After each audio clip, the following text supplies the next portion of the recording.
everybody. Ho, ho, ho, and welcome back to Your Full Crew. I am Dawn Zoldi, one of your co-hosts. Hey, and I'm Mike Peel, your other co-host. We're going to be talking about some great articles today. The GOF 2.0 report has come out. We're going to be taking a deep dive into drone advertising. Then on the other half of the hour, we're going to be talking about nuclear fusion energy. And stay tuned for the Ghost Shark. If you want to find out what that means, you have to stay to the end. We've got some great guests to discuss these articles today.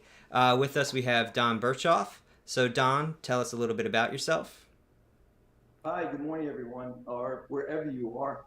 I'm Don Berchoff, the CEO of TruWeather Solutions. TruWeather is a micro-weather data and analytics company that's really focused on the weather pain points for the drone industry. And we've also been very involved in writing weather standards for the ASTM and working with many countries out there to bring those weather standards to bear through better sensors, better technology to really capture micro weather in a way that is not notable today or captured today. So that's what I'll be talking about today.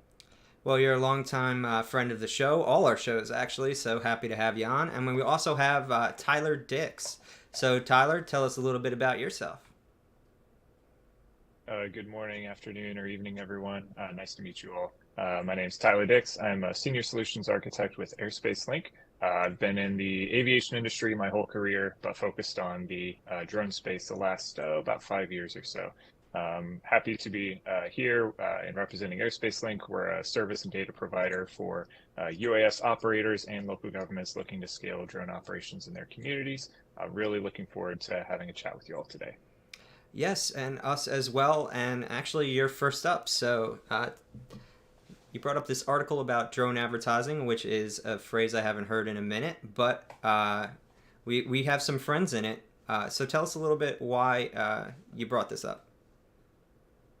Yeah, we thought that this was a really fascinating article because it's starting to show how being in the drone industry for a while, we've always been looking forward to seeing the scale of drones in different types of use cases and different operating environments. And this was an example of one type of use case that, is something that isn't, pops in the top of your head when you think about drones. Most people, when they think about drones, they think about inspections, they think about, the really scalable, exciting things that folks most talk about, like package delivery with Amazon and UPS and Zipline and all these other folks. But there's going to be more and more use cases for drones as we go forward that may be exciting to some people, may be frustrating for other people, but those are going to be those growing pains that we see with any type of disruptive type of technology or industry. And this article in particular highlighted something that we thought was really interesting, and the role of the local communities, whether that be states, cities, counties, et cetera, they're going to be a really, really important stakeholder in this industry going forward. They have a key place to play to help enable the scale of different types of drone applications, but also have the responsibility to best represent their constituents. And I thought that this article was really interesting in showing that balance between these different types of use cases, different opinions on those use cases, where drones have the ability to provide some sort of entertainment value, may even potentially replace or supplement more potentially disruptive entertainment shows like fireworks displays, but also, have some different arguments on the other side as far as, how folks perceive that technology. So for myself and for us at Airspace Link, we saw that being really sort of an interesting conversation around drones that may not be something that folks think of right away. Yeah, definitely. Actually, so I'd be interested to get your thoughts on that. And yeah, go for it. Yeah, I appreciate it.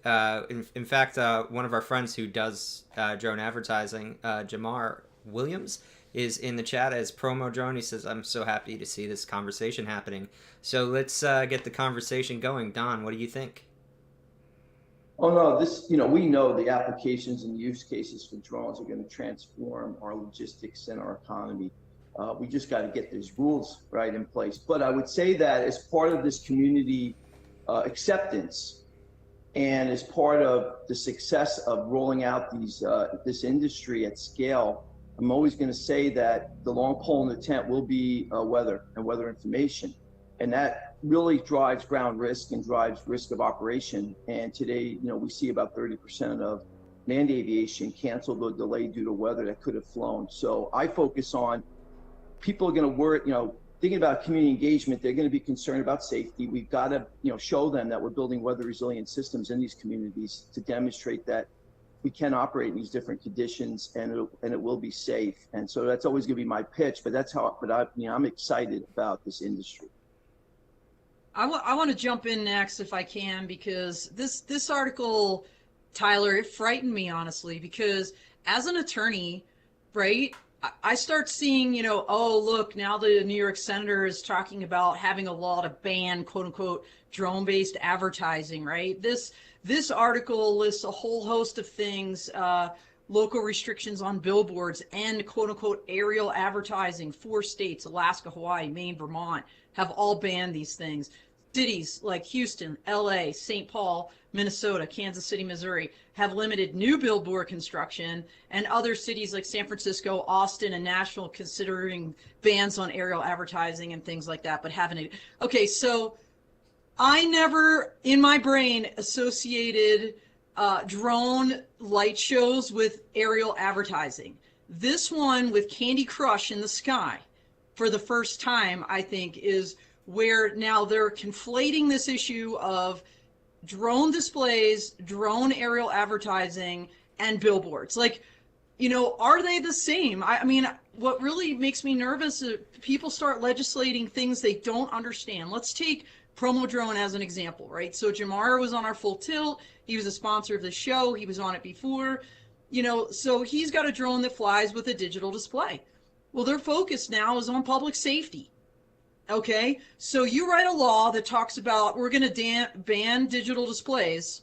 You're going to equate what he's doing to a billboard across the board, and now you've just basically you've endangered lives, because what they're going to do is be able to have two-way video communication for the first time with people like trapped in buildings or on a river in the middle of a flood. And so I think we need to be really careful before the lawmakers start throwing out, we're going to ban these things, without fully understanding the implications and the positive uses of these things. And words matter. So billboard, aerial advertising, digital display, what do these things mean? I mean, I think it's one thing to have, one of those, you're sitting on Don can relate to this. He's from the Northeast area, sitting on the beach in New Jersey, and you see the biplane fly over with the, Susan, will you marry me banner? Okay. All right. Got it. Maybe you don't want them flying all around Cape Cod or whatever, but, I think we need to be real careful about this. And I think there's a lot of positive use cases that we need to be as an industry. And by the way, Michael Robbins from AUVSI was quoted in this article. We need to be advocating for the good uses here and beating back these crazy laws. And I know AUVSI just recently launched, help me out, drone something. Oh, geez. Yeah. The I know what you're talking statewide. about. Yeah, so they have a statewide effort. So let's energize that to beat this kind of stuff back. Mike, what do you think? Well, so I'm wondering. It seems the edge case that you're talking about would mean that they would have to use very, very broad terminology and be significantly ignorant of what they were doing to actually cause the problem, right? Because I could imagine 2 things. One, specialized permits, which is actually not a bad scenario, right? Because then you're setting limits of how much of a nuisance these things could be while still being able to provide the service. And the other thing is emergency use case authorization, where the terminology doesn't matter. We need to save the lives. So what's the difference? Get that bird in the sky. So I think you have to have like a particular bad incident, but ultimately most times the states don't get to say what's in the sky, right? That's usually the issue. So what you're saying here is they could actually encroach by talking about or deeming this as advertising? Yeah, I mean, so you've raised up this avigation issue on who controls the regulations here, right? Where does the air begin and end? And by the way, I'm just going to throw this out there since we're talking about the Constitution, which is, by the way, where avigation emanates from.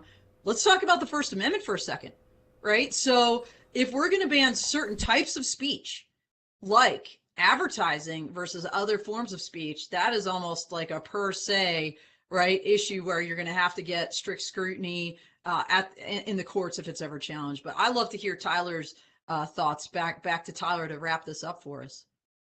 Yeah, Don, this is a great conversation, and I think this just shows how we're still an evolving in an evolving industry.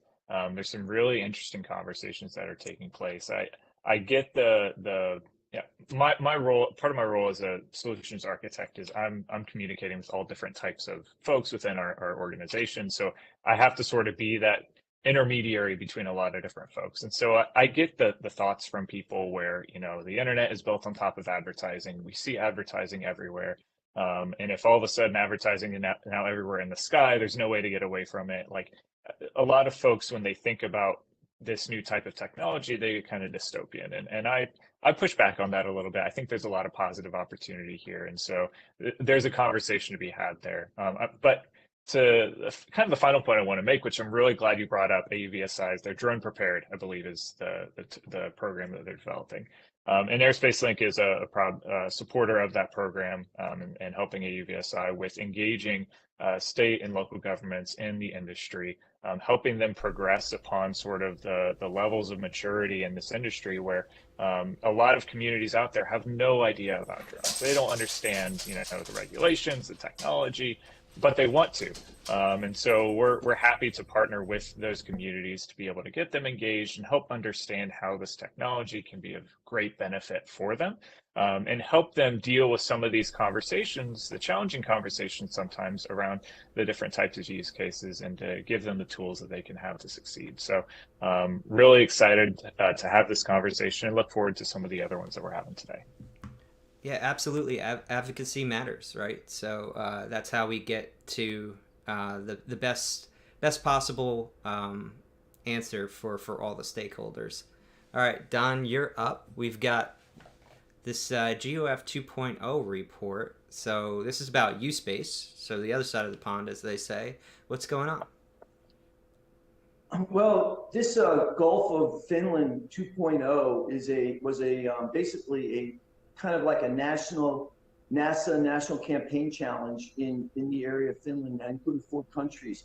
And basically it was, I think, funded by the Finnish government. And it was to build on the U-Space project in general and CSAR, which is, the equivalent of NextGen over in Europe under the Europeans, to validate the orchestration and operation of available state-of-the-art commercial off-the-shelf components and services. So this one caught my attention because it had a lot of research was done around weather and the integration of weather into the U-Space and the importance of more granular data that was validated in this study, and some results that came out of it that said, we definitely need better what we call nowcast in meteorology, which is a 0 to 2 hour window of optimal weather information. It's a little different than a prediction, and we could talk about that in a scientific geeky sense some other time. But the bottom line is that, you're having this dynamic operating environment for manned and unmanned aircraft to operate safely, right, in shared airspace, right? And you have to worry about deconfliction and volume reservation, and you have to worry about aircraft being pushed out of their volume areas with winds and also these updrafts and downdrafts, what we haven't really talked about yet, the vertical displacement of small drones. And in order to really understand this at scale and to run a high density operation, you really need a much higher level of fidelity of what the winds are doing aloft. And so that's part of what we're working in TruWeather with NASA right now in our test bed in Hampton, where we have 2 scanning wind lidars that could see dirt and dust scanning up to 6,000 feet, 10-meter resolution, at a 20-kilometer area. And what this will do is give us basically an MRI of the atmosphere that we haven't had, and we're going to see things that are amazing. So I really was fascinated by this. And finally, what's interesting is last week, GUTMA had a conference, and there was an article that came out this morning. I think it might have came out of unmanned airspace. FAA sees a path for UTM service provider safety oversight. And basically what Jay Merkel was saying and what's been released is that currently we do not have a regulatory framework that we can accept third-party services and give people credit apart from an individual operating certificate. And he's saying that the goal of this regulatory framework is to be given credit for industry consensus standards, such as it being built in ASTM, in a way which will provide safety oversight over those services and service providers. Now, what this means is that I'm going to tie this back to the weather component of third-party service suppliers and the importance of us getting these service suppliers out there, innovating and getting new data sets out to support what Gulf 2.0 says we need. And that's not going to happen with government. Federal government's not going to be able to do this. And so what Peter Sachs said in this statement is it's important for us to see that the market will develop organically, driven not just by the need and desire for innovation, but the desire service providers show operators the safety benefits they can provide. And so what they're going to do is in weather today, if you want to use a third-party weather provider in aviation today, the operator has to go through a process by which that weather provider is put on their certificate to operate, which is a very high bar to pass. And what Jay and what Peter are giving us is an opportunity to change that in the regulatory framework by testing new capabilities like we're doing with the ASTM F38 standard and taking advantage of that to accelerate getting third-party providers integrated in a safe way, and then write the rules later about means and means and methods of compliance. And that is really powerful. So when you bring these two together, it's something where the BVLOS ARC just missed the boat on weather. But despite that, we are in a good place now to really drive innovation and solutioning in this area. Yeah, so what are your thoughts on that, Tyler? Yeah, yes, it was an exciting report to read through. Even though it's about 60 some odd pages, just par for our industry and technical reports. Actually, it's pretty short when it comes to that. Sure. I agree with Don. I was really excited to see the focus on the value add for third party service providers, supplemental data service providers, or whatever acronym or terminology you want to use. I completely agree that there's a lot of emphasis and valid emphasis placed within the UTM ecosystem around the traffic management component of UTM, the strategic or tactical deconfliction and those types of services. But there's going to be a need, and some may argue a sooner need, for different types of valid services like weather, or another service that was discussed within the GOF white paper, which was ground risk and population density data. At Airspace Link, our platform, in addition to providing tools and capabilities for local government and engagement, we also provide data and services for operators that align almost exactly with what they're talking about. Having a platform that can ingest authoritative data from, I think we've got 60 some odd different sources across the US, and being able to apply that data for operators in their safety case planning and their route planning, and having that data available is something that we see as critically important, because we're dealing with aviation, which has inherent air risk. But when we start talking about scalable operations, that's going to become more and more important to have a really solid understanding and situational awareness of what's going on the ground. And applying that data in a specific way for a specific operator, because there's going to be folks of different types of sophistication. Some operators may have different aircraft, and may have different equipage, may be plugged into different types of infrastructure that may have a higher ground risk tolerance than another operator that may not be leveraging those types of capabilities. And so it was really exciting to see another industry organization start to recognize the value of those services. just like weather and everything else that's was a part of that work. And I'm excited about the future here. There's a lot of really good progress happening internationally with the U-Space regulations coming into effect next month. Exciting to see the progress being made in member states like Switzerland. Even had some conversations earlier this week or last week with folks at ICAO who were having the same types of conversations around the importance of data, importance of the certification of the data. So, all right, I've been talking enough. Essentially, really enjoyed that report. Exciting to see the progress being made across our industry. Yeah, forgive me for using the word holistic, but it seems like this is moving more towards a holistic concept of the airspace, but also everything that surrounds it. So, and how that interacts with it, right? I really kind of harped on the word digital twin because I don't often see that in reports related to drones. But it seems like this idea of completely modeling the world as holistically as possible that's necessary for the operation you're running with as much information that you can possibly have, deconflicting that information, and deconflicting that information is what is of major kind of importance for making these systems actually advance from where they are now. So it's good to see kind of a nice comprehensive view of that's moving the ball forward in Europe. One of the things I love about everything that goes on in Europe, EASA, U-Space, etc., is that it doesn't let us rest on our laurels here, because we have a nice safe airspace. Why screw with it? Well, if innovation is happening there, we don't want to miss out on the innovation. So we can take that research and then model after it. Don, what's your take?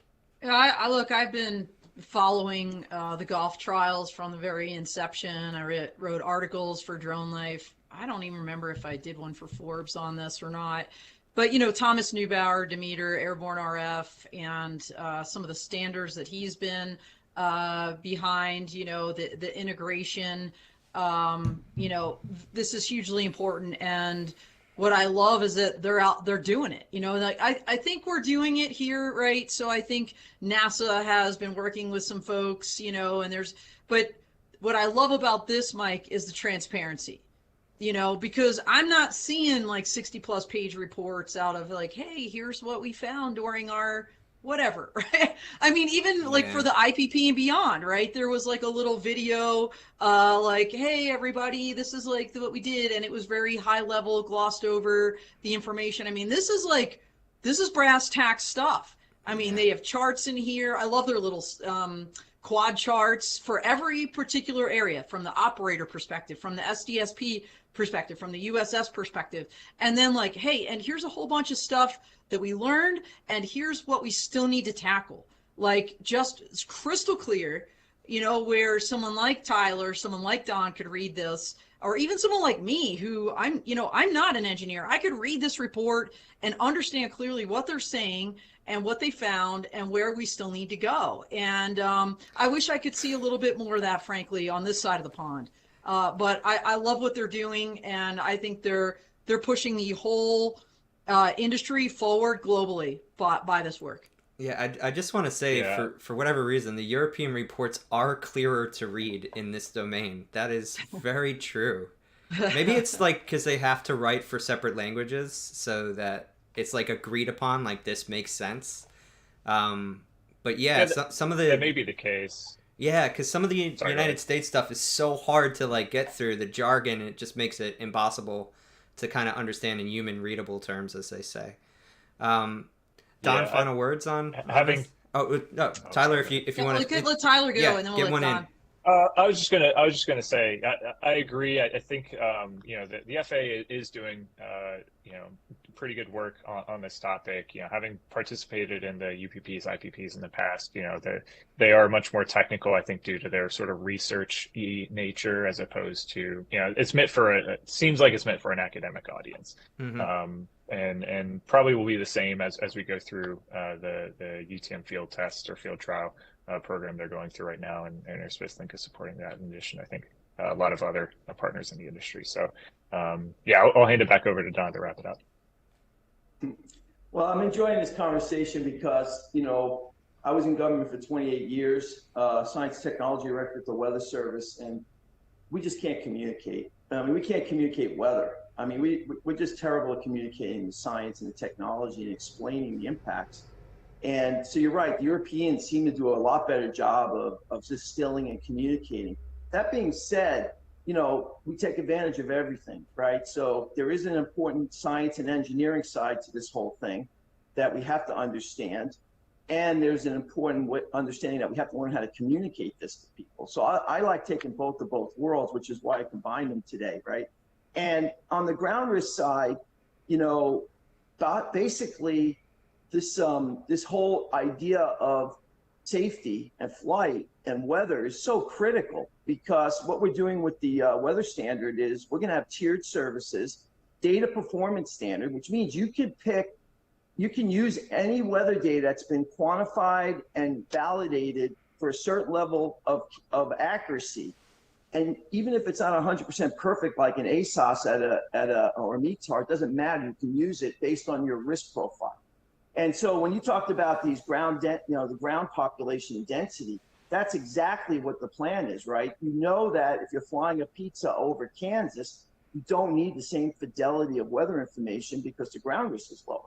And that's what we built. And I'm excited that all this is coming together finally, Dawn. I mean, you know, we've been working on this for 4 or 5 years. And the weather community, I'm going to just tell you, the standard, the FAA weather folks, the folks overseas, the weather companies overseas, we're all aligned, and we've got our act together on this. And if the industry just lets us work within the framework, you're going to see amazing acceleration of capabilities that would have taken until 2035 or 2040. I know that sounds incredible, but I'm just going to tell you right now, I wrote the Next Gen Weather ConOps when I was in the Air Force in 2005, and we just got our first program out from that in 2021. It took 16 years. I'm just telling you, the same thing would happen. And what we want to do is this is an opportunity to disrupt the weather aviation business in a positive way, because you guys are building all the tools, Tyler, to allow us to leverage this data without having to go through the FAA swim systems and all that. We'll be able to operate this capability, and that's what's going to allow the acceleration. So that's what I see in all of this. And weather's agnostic. I don't care what country you're in, it affects you, right? So I'm going to work with you. Well, great point, Don. We've got to take a quick break to thank our sponsors. We've got Tulsa Innovation Labs, Skydio, Airspace Link, and Drone Rescue Systems, who have been sponsoring this show. So thank you to our sponsors for making this happen. And also thank you to the audience for participating and joining in every week. Thanks, Jamar. We got some other quotes from you. The international market is very engaged and ready for DOOH drone systems. Another acronym, don't know, but assume it's related to advertising. And I'm so happy to see these, infrastructure partners are key. So he's added that. So this week, or it might have been a little bit more than a week at this point, but we've had a breakthrough in fusion energy. So I had to bring this up because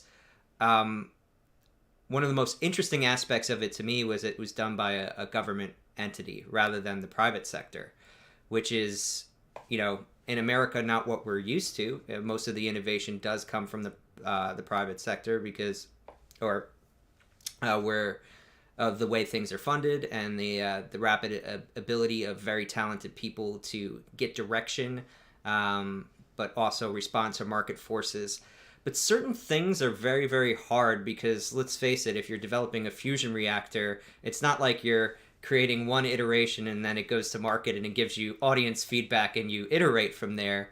So these type of things, interestingly enough, if you look back on the history of them, tend to be, the breakthroughs tend to come more from the public side. But I did look into this, and so this is inertial confinement fusion energy. So the way that they did this, it requires 2 types of hydrogen isotopes, and they basically beam a laser into, let's say, a cylinder, a tin can, so to speak, and basically from the heat reaction against these isotopes and the reflection around the cylinder, we're able to generate more energy out than went in. So there's other competing kind of formats to this. I've seen by private companies, and they tend to kind of fire the atoms at each other, and it's literally the force against each other and the magnetic containment that generates the heat. So that's the other competing technology. But this one won out in terms of getting to reality first with a net positive in energy. And the reason that this is so significant is that basically a single cup would be able to of hydrogen would be able to power a house for its entire lifespan. So, if not longer. So the energy savings there is out of this world if we're able to scale up this technology. And one of the most interesting things to me is we're hearing people say that, oh, this will be 50 years away. Well, when nuclear fission was discovered and the ability to actually contain that for electricity production, it was only 20 years to market, 20 to 30 years to market. So I have the feeling that if this is able to scale up in the next year or so and they're able to get a better net positive energy, say like a 1-to-2 ratio, that you'll see this on the market very fast. And this is actually a triumphant moment for humanity. End of story. That's my take on it. I'm curious what you all think. Who wants to go first? I'll go. I love science, and I think that what this demonstrates. First of all, I want to make a plug for the government. Most of your basic research that requires a lot of money is going to require government involvement because it's expensive. There's it takes time and money and resources. And what I have found the best way to use private sector is once the government gets past the basic research and has a capability that can then be repeatable, sustainable, and brought to market. And it needs some more customization, it needs some more software, it needs some things, right? So I think the government, we've got to continue investing in the National Science Foundation. We've got to put more money in these programs because that's what fuels the economy eventually, and companies like ours to be able to take that and accelerate that into operations. And what I wanted to say there is that, the fusion problem of getting that commercialized is probably the hurdles technologically and scientifically are probably doable more quickly, 10, 20 years, 15 years. The challenge is getting it out and scaling it, right? So I think about Edison and Tesla, right? So who won out? Edison won out in the electric world, but Tesla had a better solution. And that was because he was able to commercialize, get it out there and scale it in a way so you win. You win because you got to market, even though you may not have the best solution. And so it's just going to be interesting to watch this evolve. I mean, obviously, it's going to be really important for our society. It's going to be really important for our planet. And I'm an environmental guy, right? I don't think people are taking the climate change problem seriously enough. I'm very concerned. I mean, I'm not political about this. I'm just scientific about it.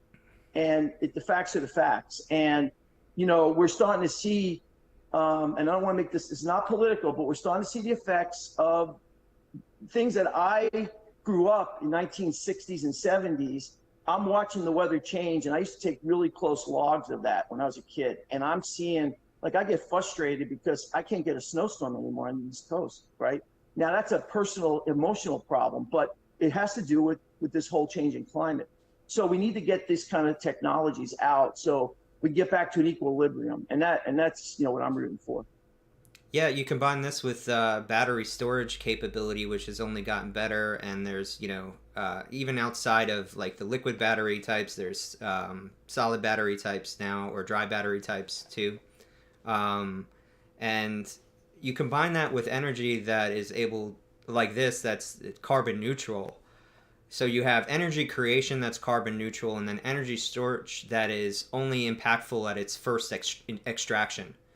And you're in a completely different human landscape. So I'm really excited about it. And cheers to the government for being the original open source software, right? All right. Yes. Don, I want to tag on two different things. The first is kind of this environmental aspect, just to elaborate on that, why this is such a big deal.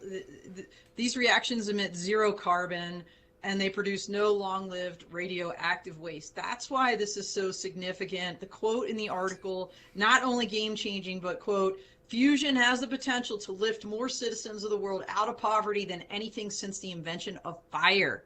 I mean, think about that for a second. So, that's why this is. Dawn, who invented fire? Was that a government program? It probably was, and that's my second point. That's my second point. There's a pre-government, pre-private Yeah. sector. I've written about this. I think, it really wasn't until I was more senior in the United States Air Force as an attorney there that, my eyes were open to technology transfer and transition, and all those different authorities. If anybody out there has interest in working with the federal government, there's this thing called the FLC, Federal Laboratory Consortium. Go to their website. You can see the list of all the different federal laboratories, all the equipment that's available to you, possibly to use for free, all kinds of different programs. I mean, they have an amazing search bar. You could put in, I have a UAS and I want to focus on freezing wings. Like something like this, and like a list of 20 different organizations you could work with would come up, and people that want to partner with you. So I know Tyler and Don both in their organizations have worked with some of these different programs, not just the FAA, it's not just NASA, it's universities out there. They're outside the federal lab consortium, but I'll just throw it out there. The United States Air Force Academy is a federal lab and a university both. So you've got the military service academies that fit the bill and have really unique authorities to partner with people and companies. So check that out if that's something you're interested in. But that's where this idea of working together and then commercializing it, that's what this is all about. Dawn, those small business, innovation grants, research grants are key. They actually bring universities. So what I do is I look for university that's developed something that may have been funded by the government. I see the technology's gotten to a certain level. Then NASA comes out, or the FAA comes out, or somebody comes out with a call that says we need this capability as part of an SBIR, a Small Business Innovation Research Grant.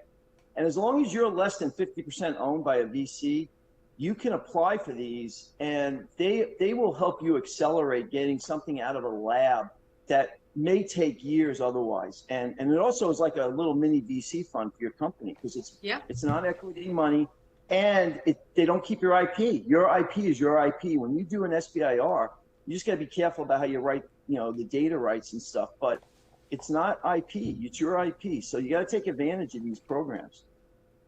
Tyler. Yeah, so I wanted to kind of go full circle here, talking about how we can communicate scientific topics, and this is obviously fusion energy is one that is way over my head, but I really recommend folks going out and looking at the video by Dr. Marvin Adams at the press conference. He's the Deputy Administrator for the National Nuclear Security Administration. In 3 minutes, does a perfect job of explaining what happened, what they did, how it's impactful. So I just want to put that plug in if folks have some 3 minutes of spare time. When I was heard about that announcement, saw this video, it was a fantastic way of explaining in simple terms what happened and why it's so important. But alongside with Don, I'm a big sci-fi guy. I've been going through the last few months the Expanse audiobook series, also the TV show, and a big part of that is interstellar space travel or interplanetary space travel, and hearing about this technology, the same technology that was explained in that 3-minute video is the same thing that powers those spaceships, and it's like, I could see the link there, and I can see, as humans we're an exploratory species, and part of me is sad that I don't live in a time where we're learning more about the planet that we live on.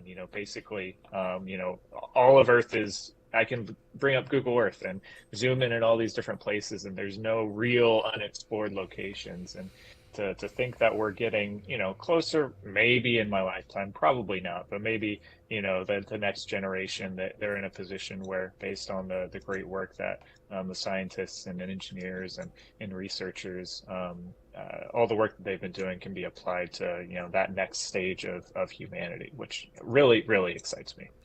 It's interesting. I'm not a fan of Peter Thiel, but one of the, really not a fan, but one of the things he said that totally has stuck with me was, we promised people a technology revolution, but we gave them 280 characters. Or it might have been 180 characters at that point.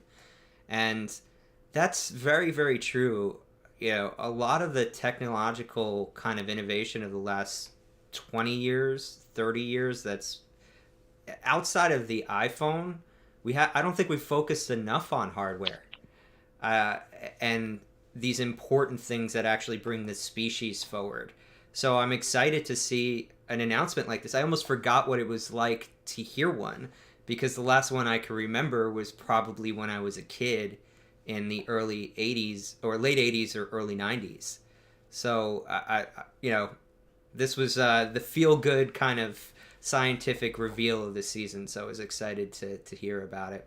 We've got one more article. We've got to move on. No, Tyler, last licks. What do you got?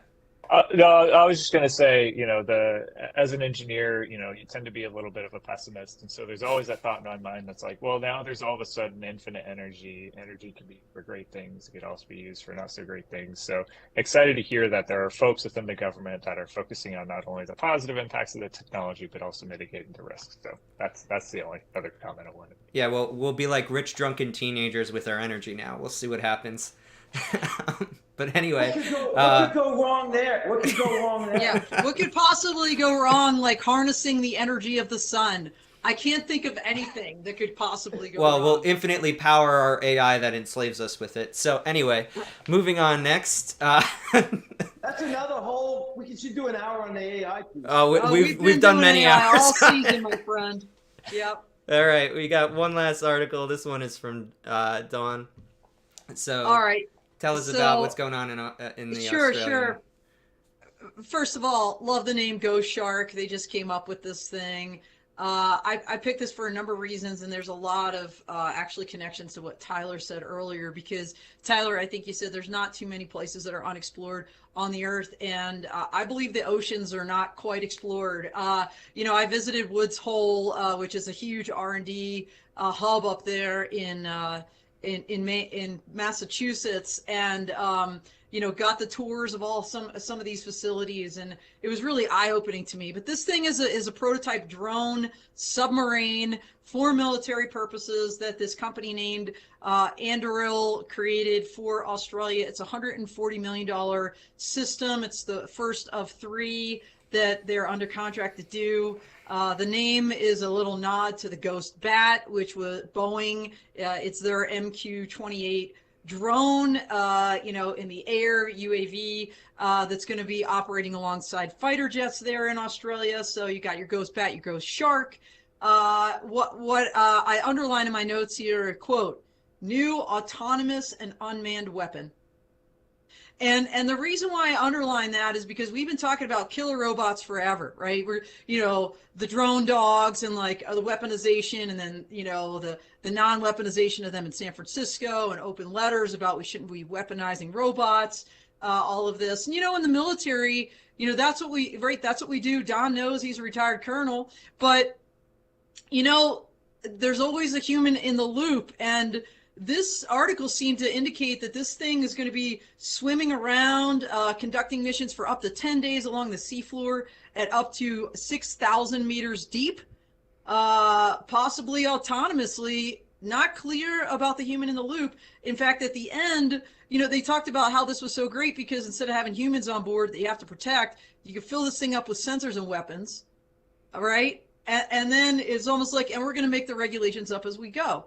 So, that makes me think like, oh my gosh, we've got killer robots, we've got Jaws underwater, that's just going to be out there like firing things, firing weapons at people or at things. So I don't know. Interesting. I love the name though. That's why I picked it. Ghost Shark. So what do you think, Don? Wow. There's so much to unpack there. So first of all, I think of like space, right? We're concerned about the weaponization of space. I guess at least we could see those things, right? Today, we could surveil space and see when there's bad people doing maybe bad things. Under the ocean, it's going to be really hard to surveil that at 18,000 feet. You said, I heard 6,000 meters, right? 6,000 meters deep is what they said. 18,000 feet. You know, I worry a lot about these weapons getting in the wrong hands. I definitely believe that as technology becomes more commoditized and capabilities become easier to produce, like we're seeing with the drones in Ukraine, right? We're seeing how drones have changed warfare. You know, not transform the way we fight, because we've always used air weapons to fight, but just transforming the scalability of these types of weapons that make it more difficult to defend.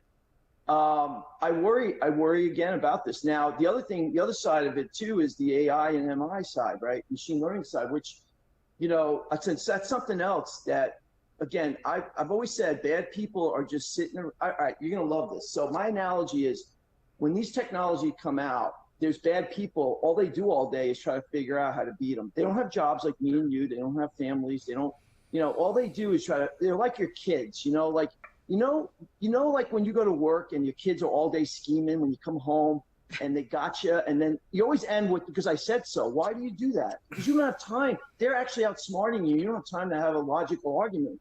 It's the same problem. We have all these people living in the underground, and I worry about that for the ML and AI, not even just the state actors that are going to be, you know. So I guess, you know, I can't get excited about this because I worry too much about it. I always tell people, you know, I'm running the clock out. I don't know what the future holds with these types of technologies, and if we're as humans capable of managing them, like you said earlier, a bunch of drug teenagers in a car, right? You give us a car, right? What could go wrong? So that's kind of my perspective. But obviously, it would be cool if it was all used for good purposes, right? But unfortunately, that's not the way things end. Well, I got a Sorry, couple. rain on No, your no, no, no. parade. This is good because this is somewhere in between, I guess, Don and I's position, uh, where so like you brought up the issue of proliferation, right? So if a technology becomes easily reproducible, then it's proliferated, and you can't control whether or not good or bad actors utilize it, and now you have to worry about ways to contain it, ways to surveil and capture it before it goes off. And you know, some of the arguments for AI is like, well, we'll just pit another AI against it. Well, how do you train that AI? And then the other thing, I want to bring up the other side of machine learning. I like to use machine learning because it's less anthropomorphizing, and it kind of puts it more in the language of a tool, and understanding that these are basically just averages and curves that either that the model is built on, right? And the model is just the basis for which these technologies respond to outside input.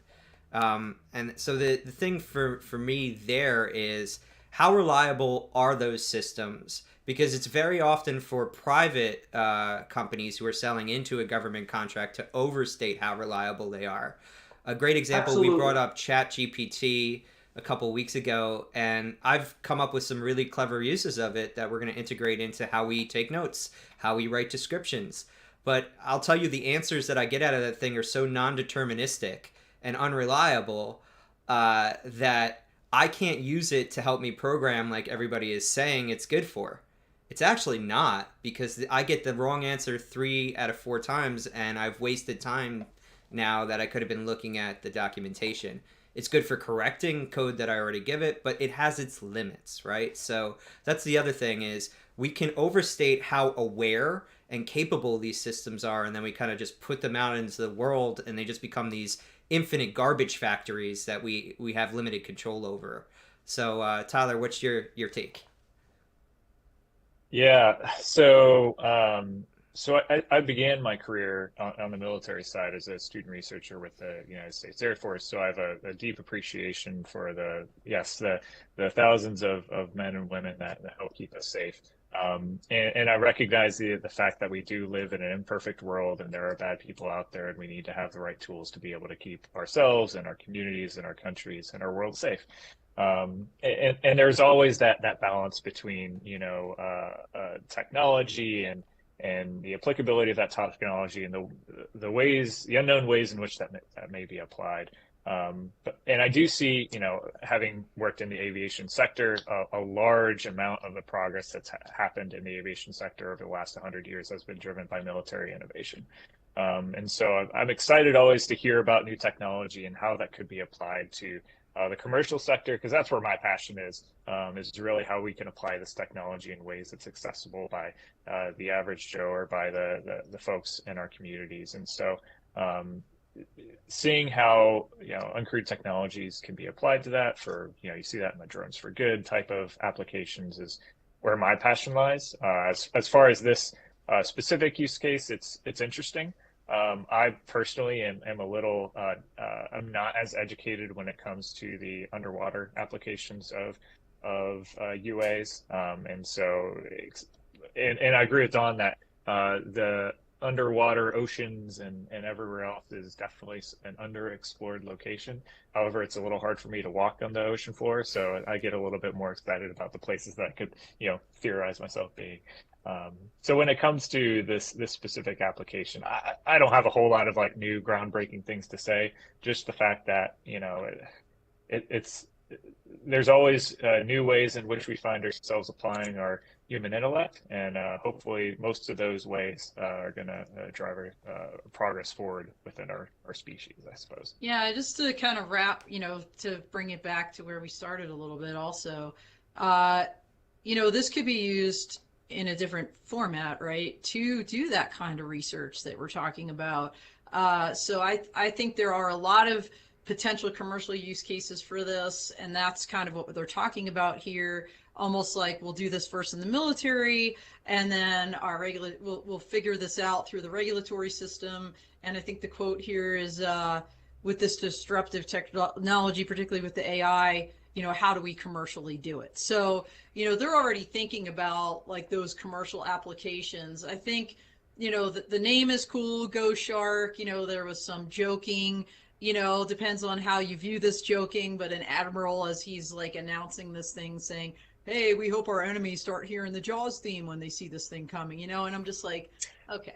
So it's like, ha ha ha.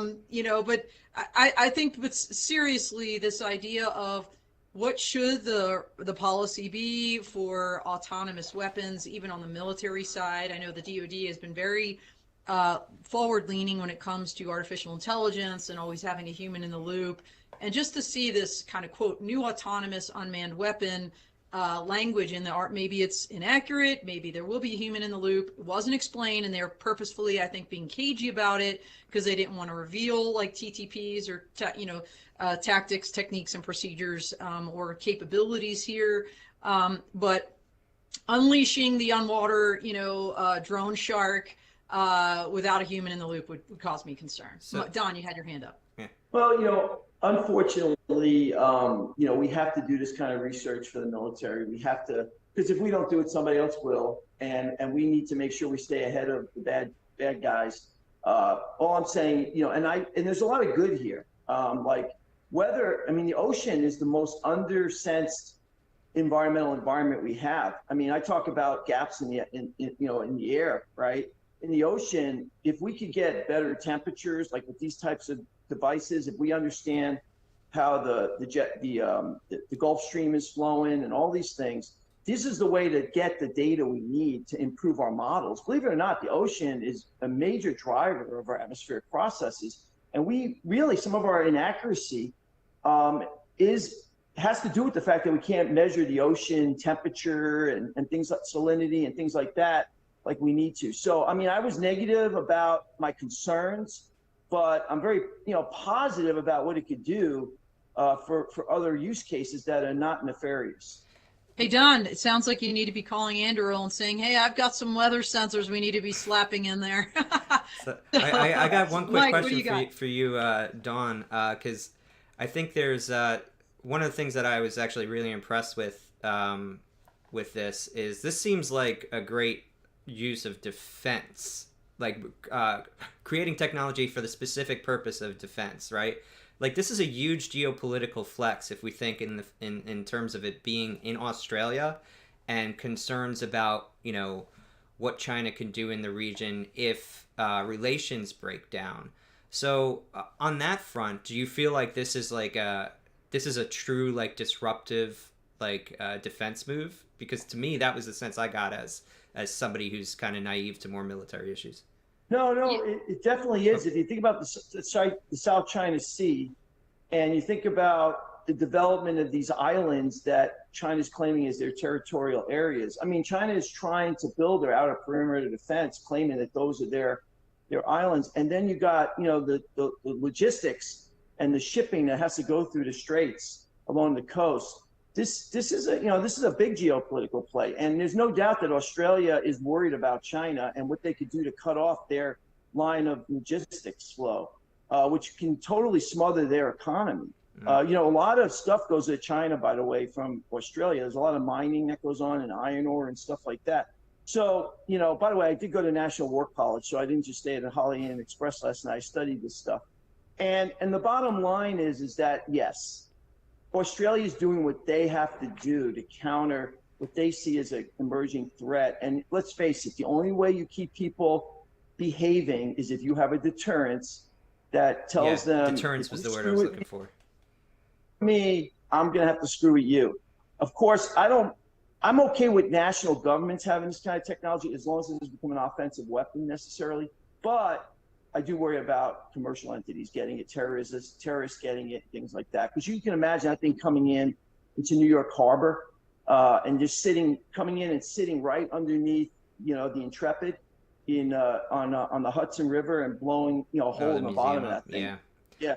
Yeah, I mean, that's just like, that would be a terrorism attack that would just drive us, we can't handle that. Americans can't handle that. We'll overreact to that, and we'll just lash out all over the world. So, and that's what terrorism knows. They know that the way you get America is you kill their economy by getting them too focused on shiny objects, and they start investing trillions of dollars fighting wars that maybe you didn't have to fight. So these are things that worry me. But yes, so your answer is yes. That was a very good insight you had, I thought. Dawn, final words before we head out for the holidays? Oh gosh! All right. Maybe I should have put this article third. This was heavy. Let's put the ghost shark aside. I don't think any of us are going to have that under our tree to the extent that we're. The colors would have been great. It would go with my decorations. There you go. There you go. It is red. I think festive like me today, but no, I think I want to maybe talk a little bit about what's coming up, Mike. So this was a great show, and this week we have on Wednesday on the Dawn of Drones an incredible cast of industry leaders giving their insights, what they thought was the best development in 2022, and then looking forward what their forecast is for 2023. Don is actually on that show, one of, I think, 12 of our guests. 13. So check that out Wednesday, 9 a.m. Mountain on Drone Life TV. And then next week, we have two incredible compilation episodes to wrap the year up. Next Monday, this same time, same place, the full crew. We're going to kind of look back on all of our different episodes and guests and pick out some highlights for this whole season of 2022. We kicked off both of these shows in June, and it's been so fun. And then on Tuesday, the Full Tilt, which is our leadership podcast, we're doing the same kind of compilation, looking back on all the leaders that we had as guests and picking out a couple clips and some themes that jumped out of us at us this year. So please join us next week as well, as maybe some of you are taking down decorations, but don't miss those episodes. They're going to be spectacular. Yeah, so I just want to thank the audience for participating today, and thank you for helping us build this channel. We want to thank our sponsors, Tulsa Innovation Lab, Skydio, Airspace Link, and Drone Rescue Systems, and we'd also like to thank our guests, Tyler and Don, for providing great articles and insights today. That's it. We're heading out for the holidays. We are out here.